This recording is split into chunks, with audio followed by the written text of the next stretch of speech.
The following is a presentation of SIRTOBA Media and COMI Media Incorporated.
Welcome, one and all. It's that time again. We're back for Total Football Talk Extra. I am your host, Drew Willingham, and we are back for, I believe this is episode 17.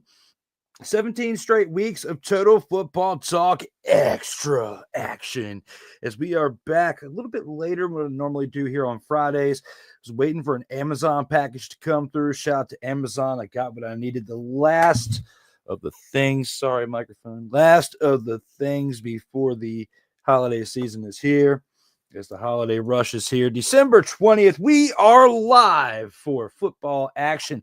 We have to talk about the games from this past Monday night. There were two games this week, as well as the game from last night with something we haven't seen in 48 years, since 1976. We'll break all that down and more on this edition of Total Football Talk Extra. So those of you watching this, whether it's live within the multi-platforms of COMI Media, SIRTOBA Media, or if you're watching this in a replay, thank you as always for tuning into this program and the others as well between COMI Media and SIRTOBA Media, mainly the Total Football Talk Project, which we have on Mondays between myself and Cole Johnson.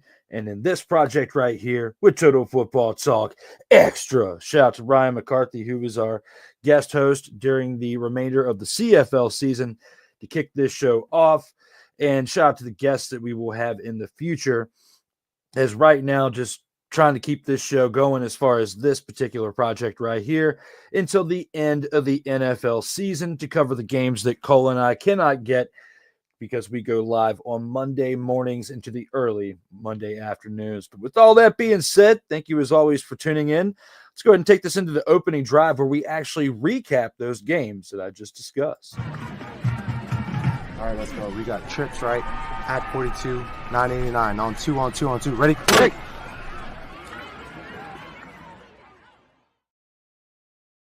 Yes, with that being said, we've got two games on Monday to look back, but three games altogether. Let's go ahead and take into the Monday proportion of this. And here with the Monday night review, we have to take a look at two games. There was the Chicago Bears traveling to Minnesota to take on the Vikings, and that was at 8 o'clock p.m. Eastern time this past Monday. And the second game was the Atlanta Falcons traveling to Las Vegas to take on the Raiders, and that was starting 30 minutes later than the first game. And looking at that, there were a lot of implications that were being made before the game. And as a result of that, we saw a change after this game, that being the second game between the Falcons and the Raiders. And there's a lot to go through with that, as my microphone has been taking a beating since I relocated the studio section. But when it comes to that, let's go ahead and take it into the first one. And that being the Chicago Bears, as they got mollywopped in this division game 30-12 by Sam Darnold and the Vikings. Looking at it for what it was, they are at home. The Vikings are. They have been rocking and rolling throughout this season. And, with a 12-2 record, 2 losses only for the season, you have to give them credit for what they've done. And they took their credit and ran with it in this game against the Bears. They started off with a field goal, a 52-yard field goal by Will Ricard to go up 3-0 in the first quarter. Then after that, when you look at the following part of this first quarter, Justin Jefferson takes in a 7-yard pass from Sam Darnold with 5 minutes and 4 seconds left. Another Ricard kick takes it to 10-0 for the Vikings.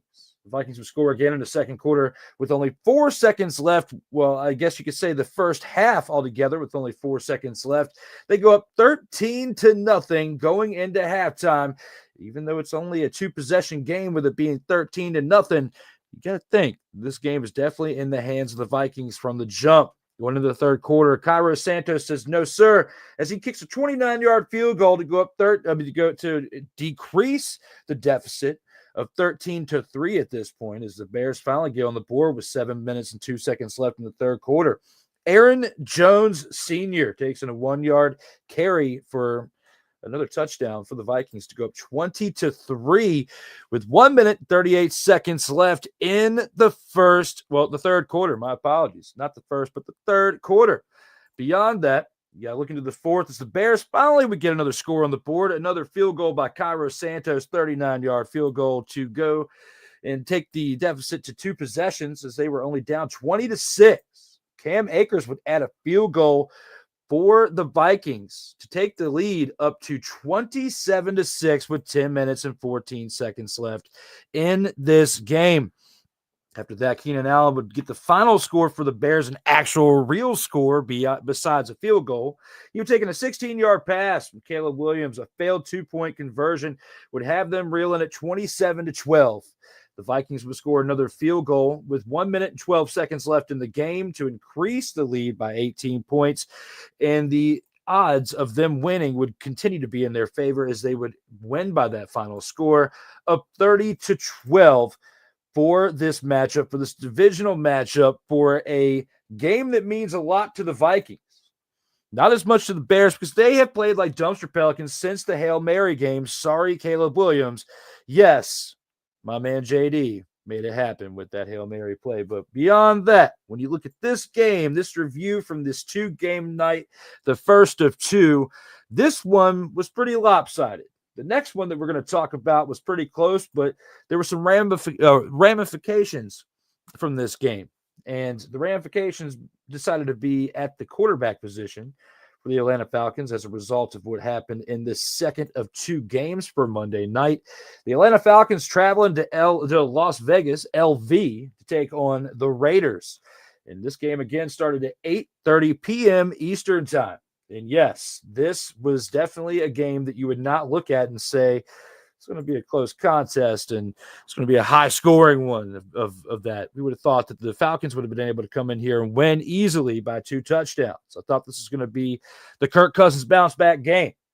I didn't think that the Raiders would play close enough to them to where the results of what we're going to talk about were actually going to be happening on that night. And in this game for the Falcons, they were only able to put up 15 points on the night. 15 points to the Raiders' 9 as the road team, a team that is coming into this game 6-7, playing underwhelmingly for the staff that you have for your team, bringing in Kirk Cousins for that $180 million deal and so much guaranteed, over $100 million guaranteed, and you are getting the results. I mean, for the 4 games coming into this game right here, the previous 4 games for Kirk Cousins going into this game on Monday night, he had 8 interceptions in 4 games and no touchdowns. For looking at what you should have been getting out of him playing against a Raiders team that's obviously playing for Shadur Sanders or the top pick next year, you got to look at what's going on for this team right here. They are not going to come in here and score a bunch of touchdowns on you.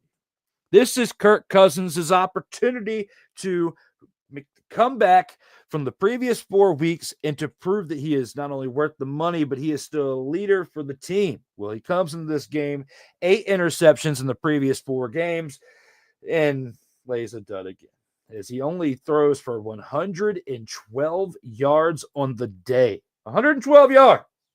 112 expletive yards. And I have to say expletive because this is not D Willy in the evening, and I cannot just freely say what I want and then have a button to edit it out while I'm editing. We are live, so I have to say expletive.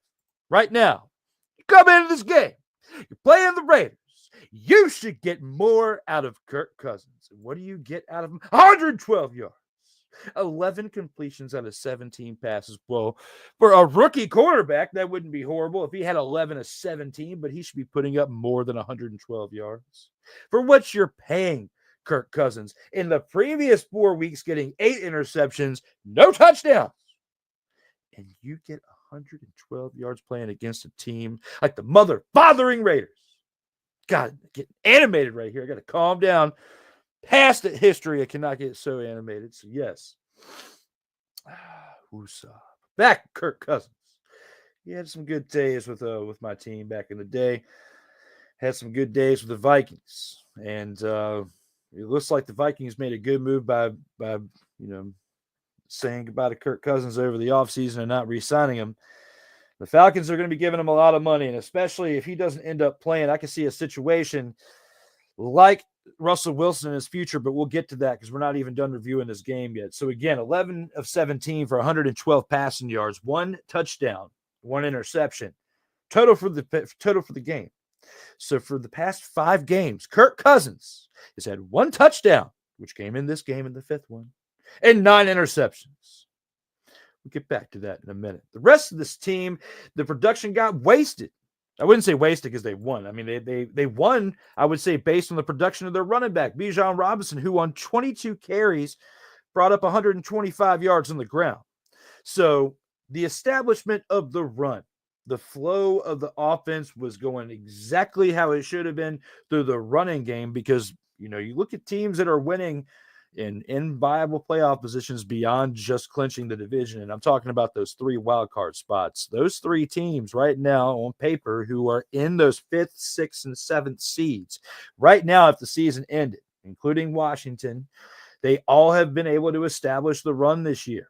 Teams that cannot establish the run, and in the past, like the Bills before this year, I mean, Cook it basically been a really good pickup for the Bills, but this year is starting to really pay dividends. When you can have a running game, being able to manage the clock, being able to eat time off, and not just score like 3 touchdowns in the beginning of the game and then still lose because you can't manage the clock in the second half and run the ball.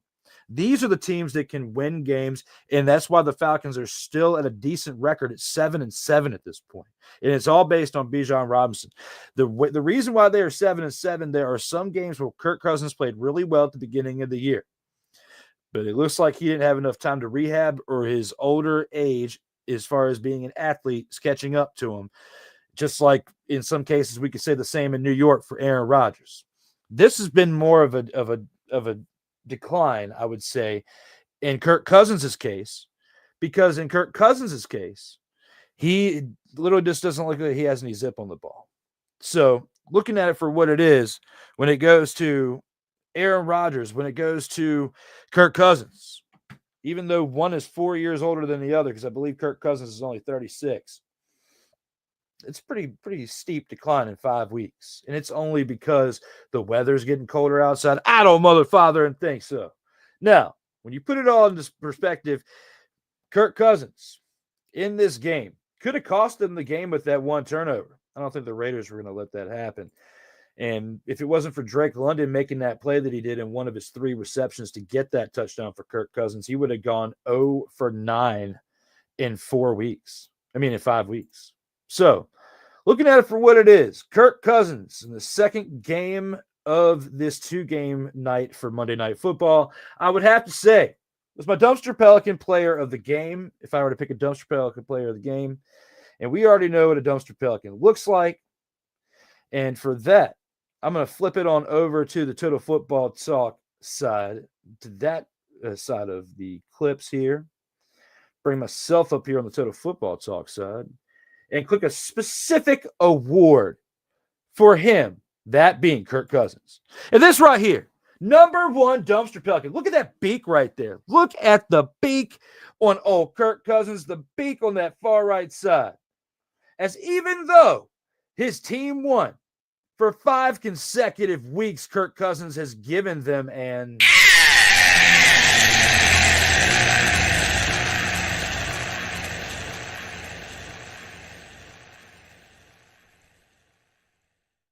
Usually a 6-point game I give a lot of kudos to, but this game altogether was just totally.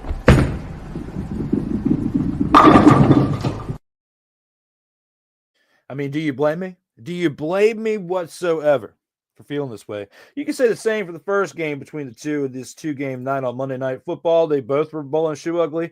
But in my opinion, with the way Kirk Cousins played, this one right here was the most dumpster pelicanist of all the games this week between the three that we've seen so far, between the last two for week 15 and the one we're going to talk about next for Thursday night football. And with that being said, we're going to go ahead and take this into the Thursday night football transition.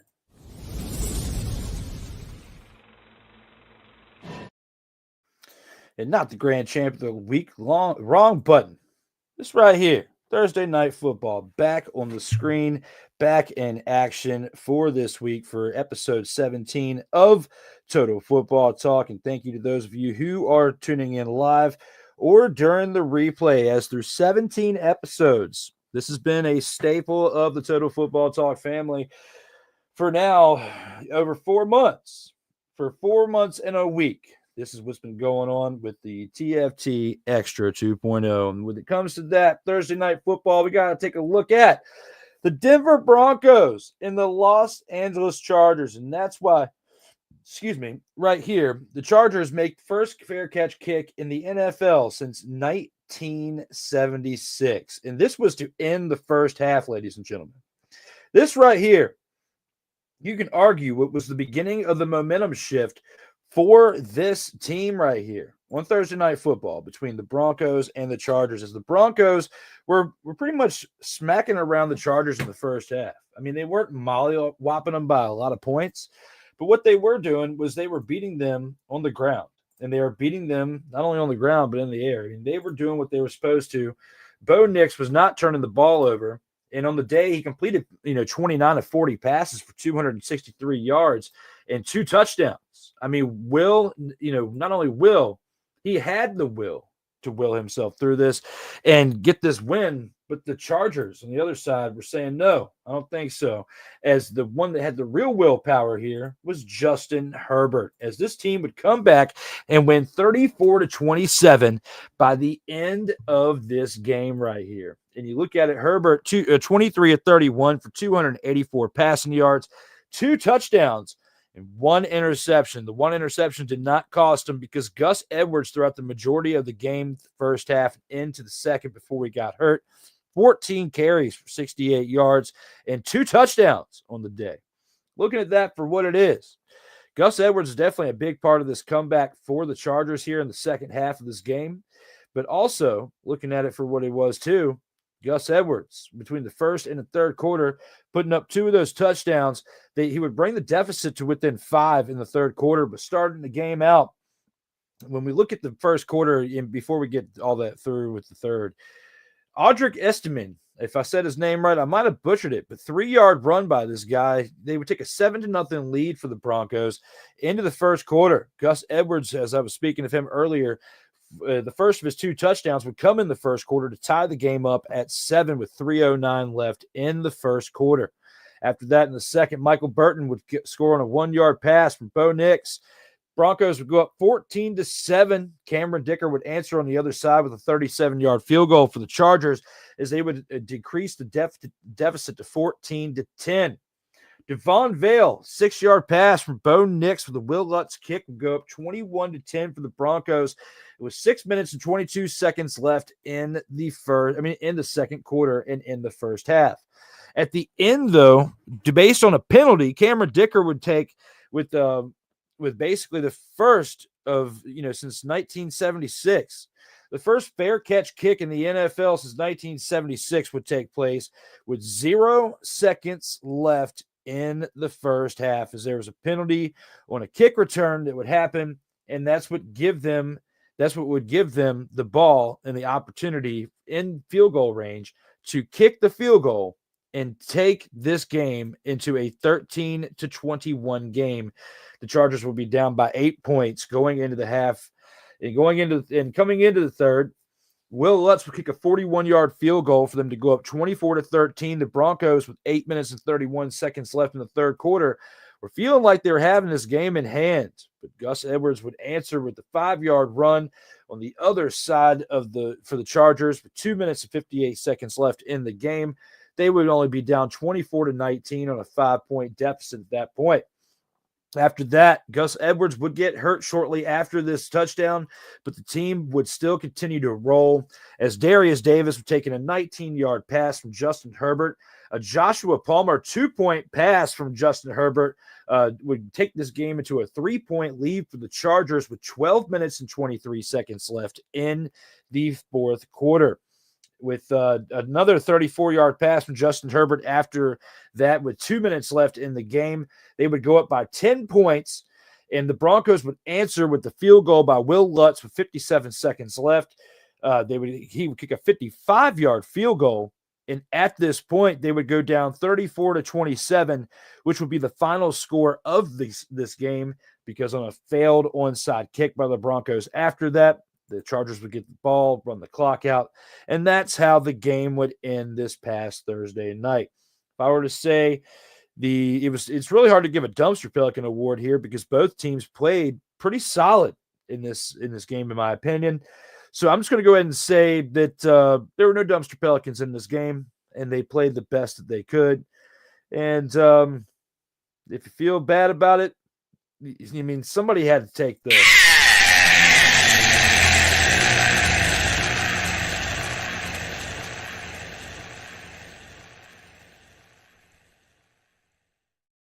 Fortunately, the Broncos did. They both have the same record by the end of this game at 9-6 with 2 games left for them to play. Both teams playing for the playoffs. Jim Harbaugh and, not only that, but Sean Payton and Jim Harbaugh are coaching these teams very well. It just goes to show that getting rid of Russell Wilson and letting them go to Pittsburgh definitely is paying dividends for both teams. It's just working well for the locker room over there in Denver. And it's working well over there in the locker room for Pittsburgh as well, as the man's having a resurgence as far as Russell Wilson goes. Because sometimes you just need to stop it. Get some help. And with that being said, we're going to go ahead and take this into our Grand Champ of the Week because we have to announce the awards for who we have between these 3 games. Who's our Grand Champ and who's our Snowflake? Let's go ahead and take it into the Grand Champ of the Week and see what I've got in store for you for that one. All right, let's go. We got trips, right? At 42, 989. On two. Ready? Quick! Total Football Talk Extra.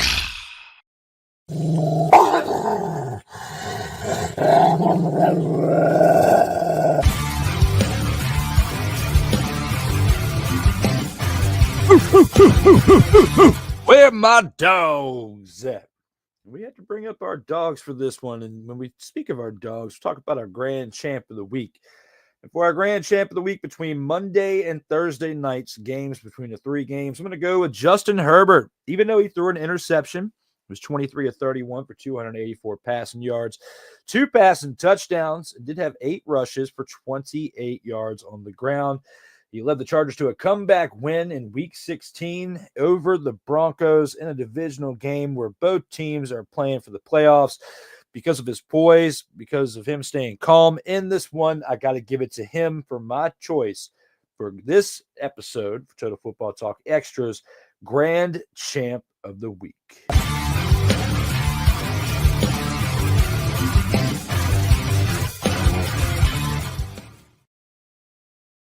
Total Football Talk Extra.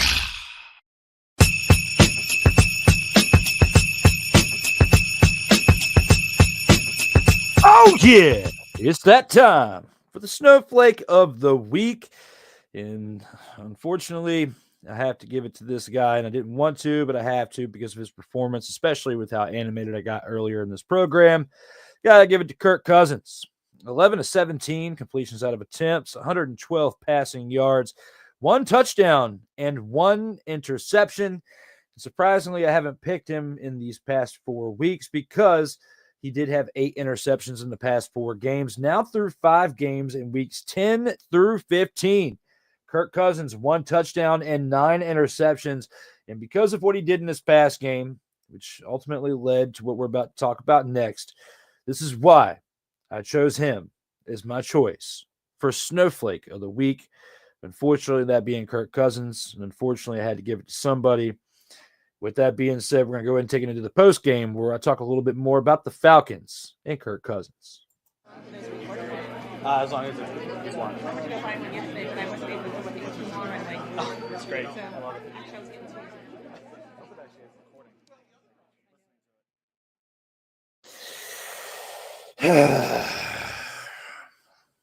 I didn't want to do this, but I have to. I mean, I didn't want to make that choice with Kirk Cousins, and I don't want to go on too much of a rant because I hate to say I told you so.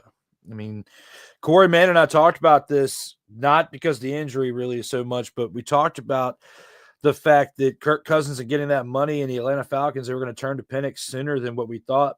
And even though I predicted it to come a little bit earlier in the season, I think I said week 10, I'll have to go back and look at the footage.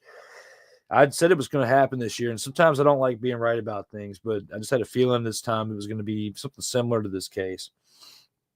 You know, at least Kirk Cousins is healthy and has his faculties, and that's the most you can definitely ask for with playing at this point in your life at 36 in your mid to late 30s. You know, there's not many quarterbacks who have played late into their 40s. I mean, late into their 30s really well and consistently. And, you know, Tom Brady's an anomaly.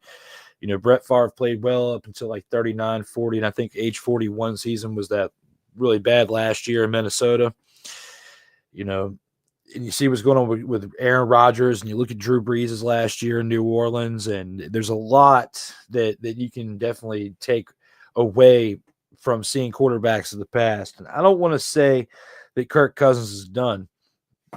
Maybe because, I mean, the first, you know, 7 to 8 games of the year, he was looking really well. It wasn't until weeks 9, 10, and then, of course, until this past week where he really dropped off. And because of what happened in that stretch where he threw 1 touchdown and 9 interceptions in the previous 5 games, the team turns to Michael Penix Jr. And Michael Penix Jr., the rookie they drafted in the first round, high up in the first round, the top 10 picks. This team takes Michael Penix to draft him for the future, and it looks like it might have been a smart move because this season could have been a total wash. Kirk Cousins could have got hurt again, which could have, you know, affected you beyond this season. And I think that this move right here not only helps the Falcons, but it helps Kirk Cousins, whether he ends up going to a different team. At least in the case of like with Russell Wilson last year for Denver, sitting him down before the end of the year, you keep him healthy. It gives him a chance to get fully to 100 in health, and we'll see what, you know, the 2025 season does. I think it would be funny if Sam Darnold goes and takes the money somewhere else. Minnesota realizes they need a little bit more time to give JJ not only time to fully heal from his past injury, his surgery and his recovery and his rehab, but also to get acclimated within the offense of Minnesota's team again. What do you say would be funny with just like with what happened with Russell Wilson this year? You make that move for Kirk Cousins in Minnesota next year, and you pay him like $1 million. If the Atlanta Falcons release Kirk Cousins this offseason and then pick him up in Minnesota for like a $1 million deal over there next year, because J.J. McCarthy may need a little more time to get the rust off from the rehab, may need a little more time to learn the team's offense because it might change a little over this offseason. And who do you know the best that was running your offense really well up until when he got hurt, who could come in and show J.J. McCarthy how to do it? I think that you bring Kirk Cousins back on like a $1 million deal like they're doing over there in Pittsburgh, and Kirk still gets his money. And that's if Atlanta wants to release him. I mean, they hold all the cards. But people are going to be talking about this. They're probably going to be listening and realizing, you know, Denver's paying a lot of money over there for Russell Wilson still, but it's paying dividends because of their rookie quarterback. They've already got their quarterback. They've already got the weapons that they like. They still need to make some more moves. But what if they are pretty much okay with doing the same thing over there in Atlanta as, you know, what they're doing over there in Denver, because it's paying dividends for them. They have a winning record. Atlanta's at 7-7 right now, but I'm talking about Denver's 9-6. So looking at it for what it is, if you're Atlanta, you're going to be thinking about that because you've already been thinking about certain things because you've already made the move to put Penix in, and now there's really no turning back because it's not like you're out of playoff contention and you're doing it to save Kirk's health for next year. There's still a chance for you. If you win these next 3 games, you could be in the playoffs, 10-7. So for what it is, I hope that the Atlanta Falcons made the right move here for my boy Corey Mann, because my man Corey is a big Atlanta Falcons fan, and I want him to see some success with that team, because for that Super Bowl debacle, I still feel bad for him, and I'm hoping that they can turn things around at some point in the future. But it's going to be a while before they become a team like the Detroit Lions, and that's just how it is out here in these streams. With that being said, that does it for Total Football Talk Extra number 17, episode number 17, out here covering Week 15's final 2 games on Monday night and Week 16's first game, which was last night on Thursday. Stay tuned this weekend for some NFL action on Saturday and Sunday. We've also got the college football playoffs kicking up this weekend as well. It actually is starting tonight, so I'm going to have to check that out here in a few, along with some wrestling, because I am a fan of that, and that's going on right now. I got the show going a little bit later than I wanted to, but hey, at least it is out tonight. Thank you to those of you who were tuning in live. It looks like I got it at a bad time tonight where we didn't really get a whole lot of traffic in here in the comments, but if you guys check this out in the replay, make sure you like, share, and subscribe to the channel. As always, hook me up with the like on the video, subscribe to the channel if you haven't done so, whether you're watching on COMI Media, where they're making content magic happen in the real world, or right here on SIRTOBA Media, where the struggle is real to be mother-fathering awesome. Surprise, motherfucker. I don't think it's too much of a surprise, but y'all let me know how you feel out here in these streams. Thank you, as always, for tuning in. And with it being so close to the holidays, I will see you again on Monday for the last Total Football Talk episode before Christmas. And if I don't see you, if you don't catch these episodes between now and when we do the episode on Monday, hopefully everyone has a happy and very safe Merry Christmas. Thank you, as always, for tuning in. And as always, for the most important message that I have to you to end each and every single mother-fathering show, when it comes to life, when it comes to travel, when it comes to moving around outside, please, for me, for you, and for everyone that cares, please stay safe out here in these streets.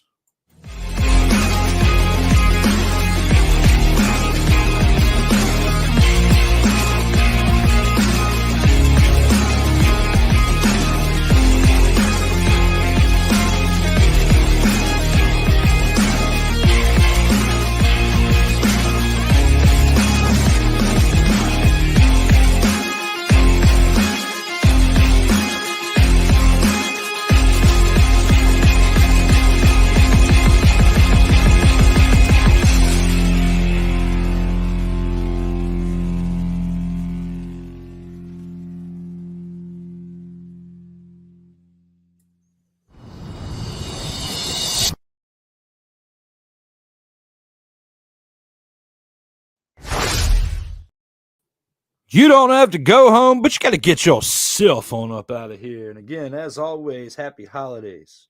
And please stay safe out here in these streets.